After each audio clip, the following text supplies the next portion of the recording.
Hello everyone, welcome back to my YouTube channel. So friends, ଆପଣ ମାନେ କେମିତି ଅଛନ୍ତି? I hope କି ଆପଣ ମାନେ ବହୁତ ଭଲରେ ଥିବେ। ତେବେ ଦର୍ଶକ ବନ୍ଧୁ ଆପଣ ମାନେ କଣ ଏଇ ଅଭିନେତ୍ରୀ ଆପଣ ମାନେ ତ ନିଶ୍ଚୟ ଭାବରେ ଜାଣିଥିବେ।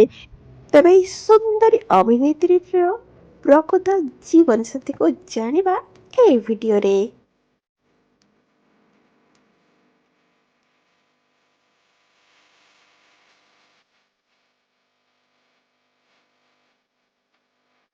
ତେବେ ଫୁଲ୍ ଭିଡିଓଟି ୱାଚ୍ କରନ୍ତୁ and full details ପାଆନ୍ତୁ ଆପଣ ମାନେ ମୋ ଭିଡିଓରେ।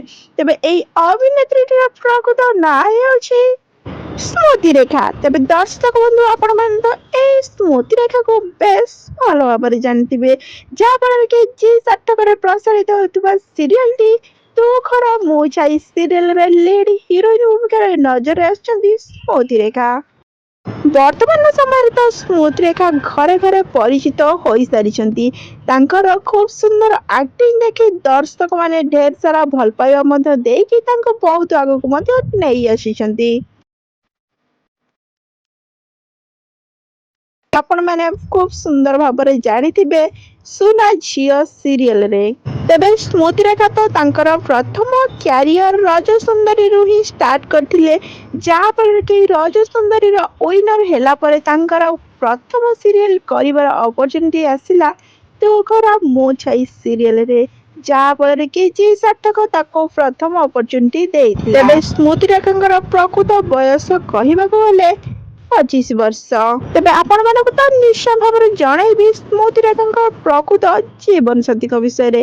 ଆପଣ ମାନେ ଶୁଣିବା ପାଇଁ ନିହାତି ତ ଏକ୍ସାଇଟେଡ ଥିବେ, ତ ଆପଣ ମାନଙ୍କୁ ତ ମୁଁ ନିଶ୍ଚୟ ଜଣେଇବି। ତେବେ ଦର୍ଶକ ବନ୍ଧୁ ଆପଣ ମାନେ ଯଦି ଏଇ ଚ୍ୟାନେଲରେ ନୂଆ ଅଛନ୍ତି ତାହେଲେ ସର୍ବପ୍ରଥମେ ଲାଇକ୍ ସେୟାର ସବସ୍କ୍ରାଇବ କରିବା ପାଇଁ ବିଲକୁଲ ଭୁଲିବେନି ଆଣ୍ଡ ପାଖରେ ଥିବା ବେଲ୍ ଆଇକନଟି ପ୍ରେସ୍ କରିନେବେ, ଯାହା ଫଳରେ କି ନୂଆ ଭିଡିଓର ନୋଟିଫିକେସନ ଆପଣ ମାନେ ସର୍ବପ୍ରଥମେ ପାଇପାରିବେ। ଫ୍ରେଣ୍ଡସ୍, ଆପଣ ମାନଙ୍କୁ ଏଇ ଅଭିନେତ୍ରୀର ଆକ୍ଟିଂ କିପରି ଲାଗେ ଆପଣ ମାନେ ତ ନିଶ୍ଚୟ ଭାବରେ ଜଣେଇବେ କି ଏଇ ଅଭିନେତ୍ରୀଟି ଆପଣ ମାନଙ୍କୁ କେତେ ସୁନ୍ଦର ଲାଗନ୍ତି ଆଣ୍ଡ ତାଙ୍କର ଆକ୍ଟିଂ ଟା ଆପଣ ମାନଙ୍କୁ କେତେ ଭଲ ଲାଗେ। ବର୍ତ୍ତମାନ ସମୟରେ ତ ସ୍ମୃତି ରେଖା ଅନେକ ଗୁଡ଼ିଏ ଆଲବମ ଗୁଡ଼ିକରେ ମଧ୍ୟ ନଜରରେ ଆସୁଛନ୍ତି।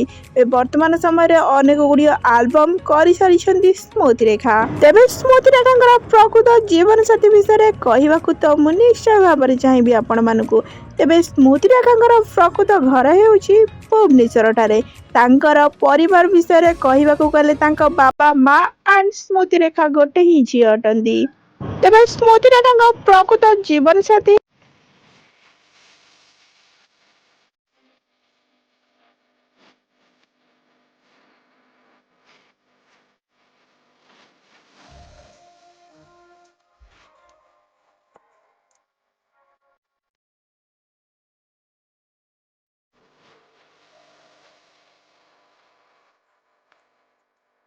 ସିରିଏଲରେ ଅଭିନୟ କରିଛନ୍ତି ଆଣ୍ଡ ଅନେକ ଗୁଡ଼ିଏ ଆଲବମରେ ମଧ୍ୟ ଅଭିନୟ କରିଛନ୍ତି।